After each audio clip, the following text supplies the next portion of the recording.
sexy? Describe gay beauty contests nung panahon. I think is prestigious also, like what the younger gays doing right now. Ikaw naman.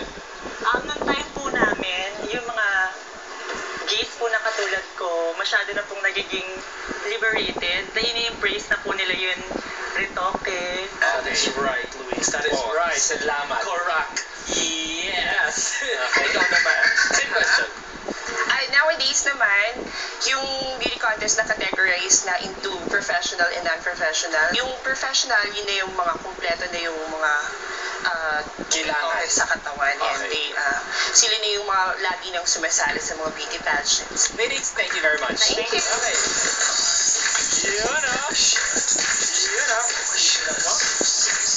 You do it, Billy. You do it. Oh, yes. Oh, yes. Team Gay Philippines, welcome sa panahon ko to. Nako, nung panahon nyo, ano ang usong tawag sa mga gays? Noong panahon ko, ang tawag, syoke. Okay. Binabae. Kasi di ba yung tawa mo? Bakit? Anong gusto mo i-share? Pagdating ng 90s, tinawag na ang mga gays na katulad namin na trans-Pinay na because ang mga gays ngayon ay mga retokada ng parang mga transformers na. And at the same time, we are proud to be Pinays. So, trans-Pinay. Venus, ikaw naman. Ngayon kung nausong tawag ngayon sa amin, ang Becky o kaya She, Pe, ganun po. Thank you very much, lady. Okay.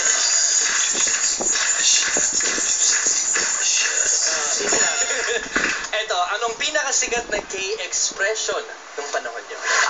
Yung bongga katay. Mariel? Charing, chika. Marriage?